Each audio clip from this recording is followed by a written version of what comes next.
Assalamualaikum warahmatullahi wabarakatuh. Ini video lanjutannya ya, untuk contoh soal tentang hukum perbandingan tetap. Nah, misalkan ada soal seperti ini. Perbandingan massa karbon terhadap oksigen dalam senyawa karbon dioksida adalah 3:8. Berapakah massa karbon dioksida yang terbentuk dan sisa reaksinya jika direaksikan karbon dan oksigen dengan massa sebagai berikut? Nah, jadinya ini kalian disuruh cari nih berapa massa karbon dioksida yang terbentuk. Kalau perbandingan C dengan O-nya adalah 3:8. Tapi dikasih nih karbonnya sebanyak berapa, oksigennya sebanyak berapa. Jadi sebenarnya nanti harus seperti ini, kayak si H2O kalau perbandingannya H1:8 dengan O. Nanti kalau oksigen sama oksigennya dikasih 8, hidrogennya dikasih 1. Oh, berarti nanti yang terbentuk 9. Tapi beda lagi kasusnya. Kalau hidrogen yang diberi 2, oksigennya 8. Oh, berarti nanti yang sisa adalah yang mana? Yang sisa adalah hidrogen. Jadi harus sesuai yang di sini perbandingannya gitu ya. Nah, seperti ini jawabannya untuk yang A. 6 gram karbon dan 16 gram oksigen. Perbandingannya 3:8, ya kan? Nah, berarti perbandingnya karbon banding oksigen. Ini yang ditanya nih, berapa hasilnya?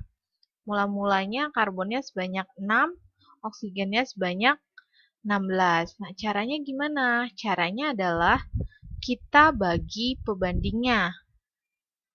Jadi gini, si karbon yang disediakan 6 gram. Kita bagi dengan perbandingan si karbon. Perbandingan karbonnya berapa? 3. Berarti 6 dibagi 3. Hasilnya adalah 2. 2. Hasilnya adalah 2. Nah, sekarang oksigennya saat dibagi dengan 8. Nah, saat dibagi dengan 8, hasilnya juga 2. Berarti ya sudah, karena hasilnya sama, kita tinggal masukkan nih. Berarti yang bereaksi adalah semuanya 6 gram. Yang ini yang bereaksi juga 16 gram.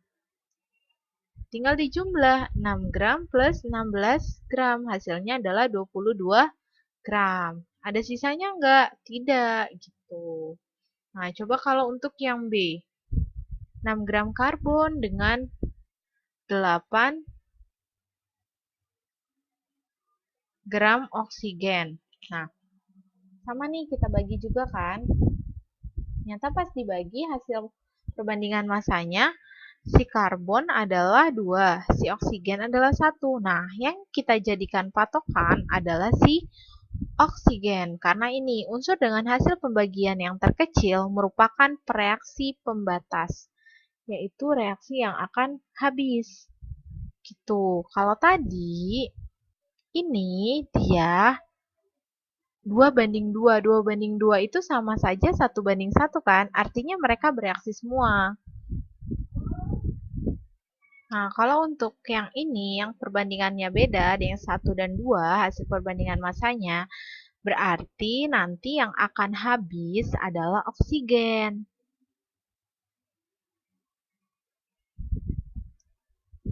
Nah, jadi gini ya.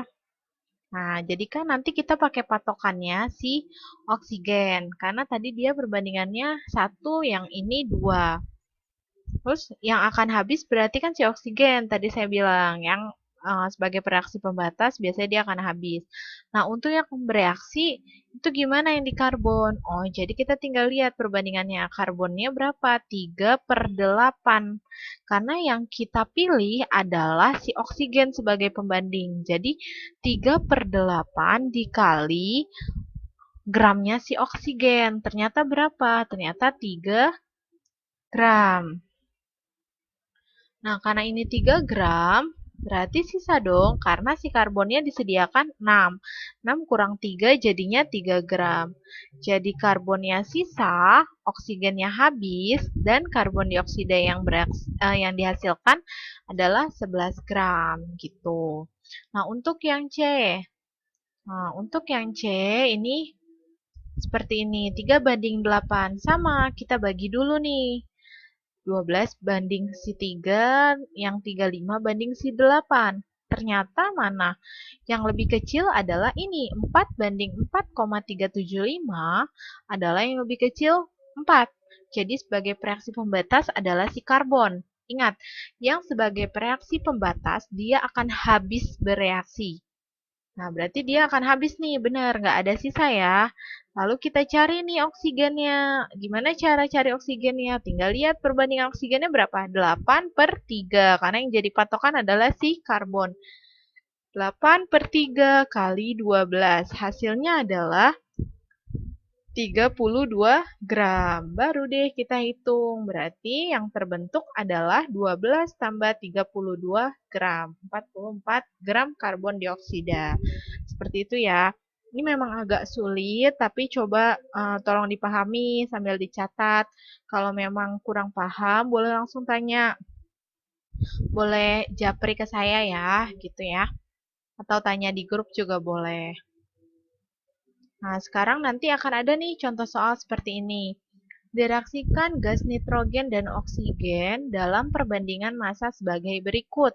Berdasarkan tabel tersebut, perbandingan massa nitrogen dan oksigen dalam oksida nitrogen yang dihasilkan adalah, nah jadi kalau ini terbalik, dikasih nih massa oksigen, massa nitrogennya, sama massa yang dihasilkan oksida nitrogennya masing-masing berapa.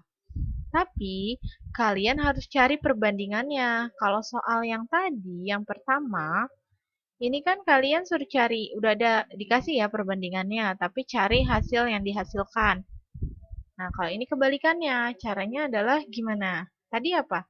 Ini adalah hukum perbandingan tetap. Jadi kalau ada soal perbandingan, oh berarti ini adalah hukum perbandingan tetap, hukum pros. Carinya apa? Carinya yang massa nitrogen dengan massa oksigennya, atau gini kata lainnya, massa yang dihasilkan adalah perjumlahan antara massa unsur-unsur sebelum reaksi. Kayak gini, nitrogennya 7, oksigennya 15, harusnya hasilnya 22 kan? Sedangkan ini 19, berarti jangan pakai yang ini untuk mencari perbandingan gitu. Sekarang yang ini, 9 nitrogen tambah 12 oksigen. Harusnya berapa? 21 kan yang dihasilkan. Tapi ternyata 19, berarti tidak sesuai. Jangan pakai yang kedua. Coba yang ketiga, 14 nitrogen ditambah 24 oksigen. Berarti berapa? 38 kan? Benar. Nah, ini boleh kita pakai untuk mencari perbandingannya. Karena dia sesuai dengan hukum kekekalan massa. Karena kan hukum perbandingan tetap ini lanjutan dari hukum kekekalan massa. Seperti itu ya kalau ada soal seperti ini. Nah, ini kan, lalu kita tinggal bandingkan 14 banding 24 yang ini. Karena kan yang dicari perbandingan massa nitrogen dengan oksigen ya kan, bukan hasilnya. Ya udah, 14 banding 24 dibagi 2. 7 banding 12. Bisa lagi nggak diperkecil? Nggak bisa ya. Jadi udah.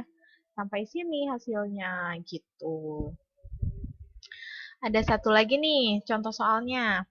Kawat tembaga dibakar sehingga membentuk tembaga oksida. Perhatikan reaksi berikut. 32 gram tembaga dengan 8 gram oksigen dihasilkan 40 gram tembaga oksida. Nah, kalau kalian lihat, ini udah sesuai belum dengan hukum kekekalan massa? Massa sebelum reaksi jumlahnya sama dengan massa setelah reaksi. 32 ditambah 8, 40 ya. Berarti massa zat sebelum reaksi 40 gram. Sesudah reaksi ternyata juga 40 gram. Berarti dia sesuai dengan hukum kekekalan massa. Berarti ini bisa kita jadikan patokan untuk mencari perbandingan massa unsur tembaga si Cu banding massa oksigen CO. Ya udah, tinggal kita tulis seperti ini.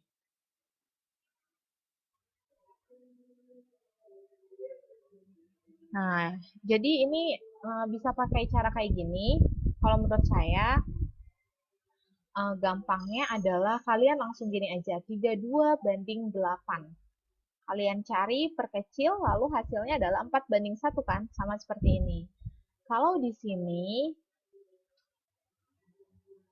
kalau di sini kan pakai yang ini ya, persen massa unsur, itu juga bisa. Jadi ini opsional, kalian mau pakai yang persen massa unsur, atau yang ini, atau saya jelaskan juga yang ini ya, persen massa unsur dalam senyawa. Jadi, misalkan yang kita mau cari adalah CU-nya. CU-nya di sini berapa? 32 gram per, kan dalam CuO, berarti pernya adalah si CuO. Berapa CuO-nya? 40 gram kali 100 gram, hasilnya ada 80%. Artinya massa Cu di dalam CuO ada 80%.